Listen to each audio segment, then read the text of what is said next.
Well, Nipsey Hustle, rolling 60s, but someone that tried to unite the gangs in L.A. You know, Big U was managing him, and I remember Big U sat in the same chair you're sitting at now, and he talked about how when he really got behind Nipsey, he made it a point to not create more division in LA. Right so on. like the music videos they would shoot, he would Right carefully go through, and if it's like some gang would be crossed out in the background, it's like, okay, you got to cut that scene out, or you got to fuzz it out, or whatever. And, Nipsey became close friends with YG, who was a Blood, and so forth. When you heard that Nipsey got killed, because that happened since our last interview, how'd you feel? I felt bad. I kind of got scared though, man. I was hoping none of my homies. I was hoping the homies didn't do it. Yeah, you know what I'm saying. I was like, I was doing shows. I was with Lil Shorty. I think Lil Shorty told me we was going to Vegas, and we had a show in Vegas that night. And then we was riding, and I guess something popped up on his phone. He said, Nipsey Hustle got shot, and we just looked at each other like, oh man, like. Because, everybody love him, and that's their boy. And, it's just going to look like, it might look like the Treys did something. You know what I'm saying?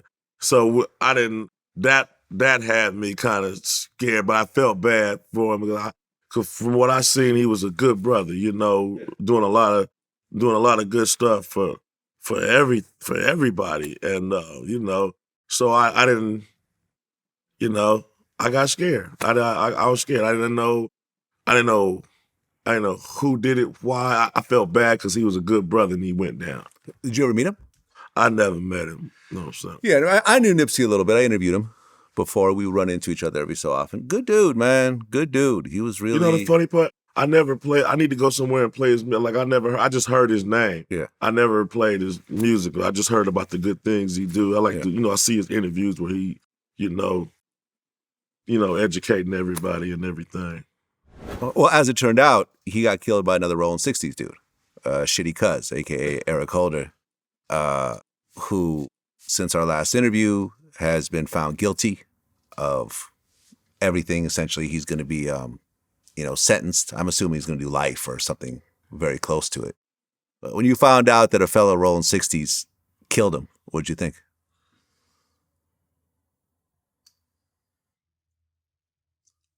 That's the tricky part in life.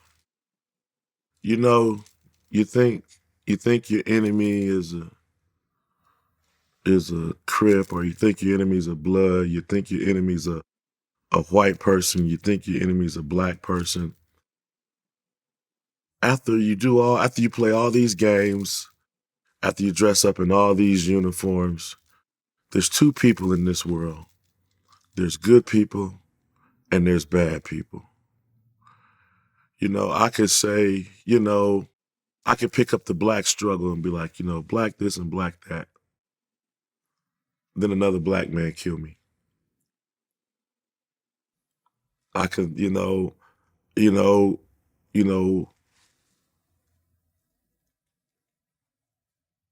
sometimes I think we all need to just sit down and ask ourselves, what kind of person am I going to be? Am I going to be a good person? Am I going to be a good person or a bad person? Whether you're black or white, whether you're a Crip or you're a Blood, what kind of person are you going to be? Are you going to be a good person or a bad person? You know what I'm saying? Life is life. You need to treat everybody with respect. You need to treat your homeboy. You need to talk to your homeboy with respect. You need to talk to your strangers with respect. And then you just need to do the right thing. Try to be good.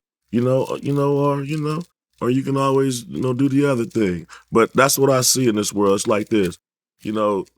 That's why it seemed like everybody just wanted to stop. Like, who's the enemy?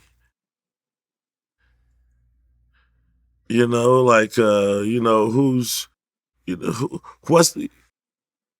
the bad people? Who's the good? it ain't. It's not a skin color. It ain't a gang. It's actions. What kind of moves are you making? What kind of actions are you taking? And it made everybody do some soul searching. You sit there. It hurt me. It hurt me that like even dude. I seen a Mexican rob another Mexican one time. It pissed me off. It hurt me. And what made me mad was the Mexican that got robbed was the one that just got here. He had been going through God knows what. And then a nice, big, healthy, got money, clean Mexican just went over there and just robbed him and just ran and kind of felt good about it. That hurt. So, even though, Nipsey Hustle is a rolling 60, just when you watch two homies, what you got killed by your homie, that hurt. That hurt. The thought of that hurt. You know what I'm saying? This and that. So, yeah, I was hoping, nobody, because we had some good stuff in the air. Me and Lil Salty was trying to do a song with Crip, and then we was gonna try to do a song with Nipsey Hustle, and we had dreams of. So when he went down, we was like, like what's that? You know what I'm saying? Well, after the murder occurred, Big U was one of the people that actually set up a walk between the Rolling 60s and the 8 Treys. And this was the first time, I think, that those two groups peacefully got together and there were no incidents. And Big U was basically like, this is not an open invitation. You have to be an actual gang member to show up to this thing. Like, we don't want any wannabes or hanger-ons or whatever. So these two Crip sets that have been killing each other for 40-some years got together and had a peaceful march. And I mean, I don't know what the long-standing effects of this thing is, but it was definitely a good thing to watch. Yeah. Especially as someone who lives in L.A. Yes. When you saw that happen, what'd you think? I was happy. I felt like Martin Luther King when they let him go into diners and integrated schools. I felt like you know what I'm saying, that I was talking to Baby Sody and Lil Sody. I was trying to put some music out and try to talk to Crip, and I felt good. I felt like I helped contribute to something good, something real good. I'm thinking maybe some little black kid can grow up without getting jumped because he lives over here, or vice versa. Maybe, he don't have to worry about getting shot, bam, bam, bam, this, that, and the other. Something happened, somebody make a call, ask some questions first. If somebody's out of line, it gets taken care of, and the peace is kept. You know what I'm saying? So, yeah, I was real happy that day.